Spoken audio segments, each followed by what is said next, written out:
zaferlerde sana yar olsun.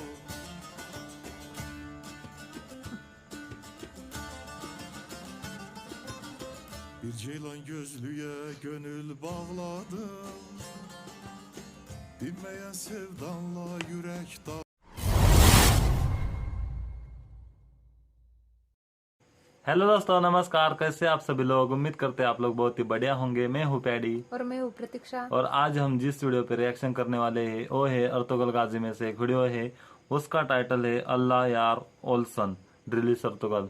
ये वीडियो देखने वाले हमारे साथ इस वीडियो को आखिर तक देखिए और यदि आज हमारे चैनल पे पहली बार आए तो सब्सक्राइब कीजिए। तो चलो पहले वीडियो देखते हैं।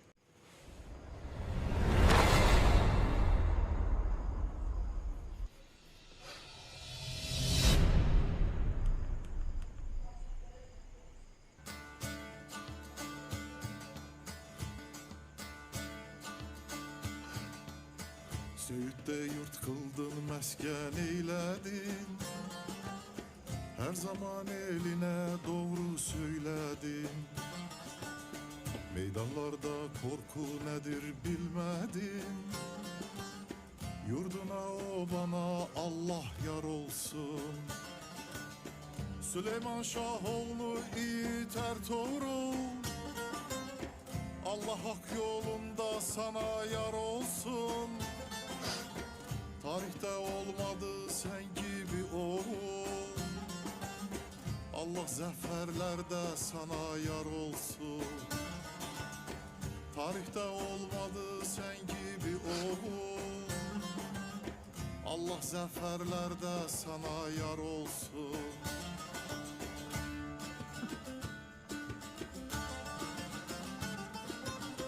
Bir ceylan gözlüye gönül bağladım, dinmeyen sevdanla yürek dağladım. Azazeller gibi coşup çağladım.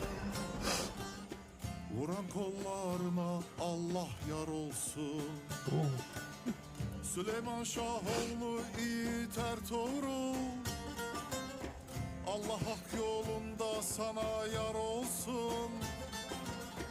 Tarihte olmadı sen gibi oğul, Allah zaferlerde sana yar olsun.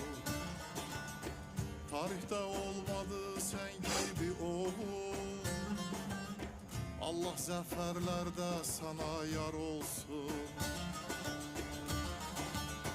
Gündüzün ve savcın senin canındır, Osman'ın aslandır senin kanındır.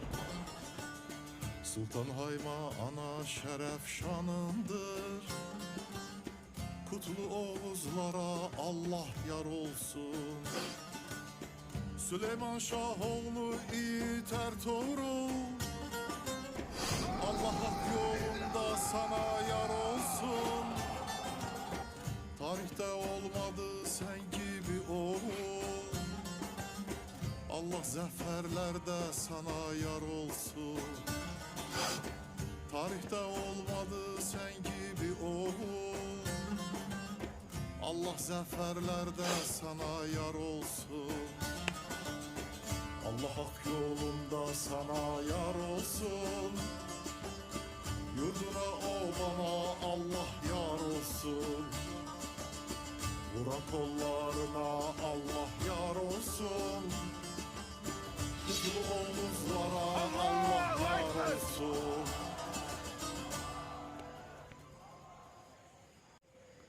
वाह, ये वीडियो काफी अच्छा था और इसमें हमने देखा है कि एंग्री मोमेंट्स भी दिखाए और फाइटिंग सीन्स भी दिखाए और ये वीडियो काफी अच्छा था। और अल्लाह यार ओल्सन, इसकी ट्यून जो थी वो बैकग्राउंड में बज रही थी, वो बहुत अच्छी थी। हम उस पर झूम रहे थे और आप हमारे रिएक्शन में देख सकते हैं और हमने काफी एंजॉय किया ये वीडियो। और इसमें जो अर्तुगल गाजी है उनके भी फाइटिंग सीन्स दिखाए और मतलब ये बहुत ही प्यारा था ये सॉन्ग। हमें बहुत अच्छा लगा। आपको कैसा लगा ये कमेंट करके बताइए। सच में बहुत अच्छा वीडियो था। वीडियो को लाइक कीजिए, शेयर कीजिए और कमेंट कीजिए। तो ठीक है दोस्तों, आज के लिए बस इतना ही। हम मिलते हैं नेक्स्ट वीडियो में।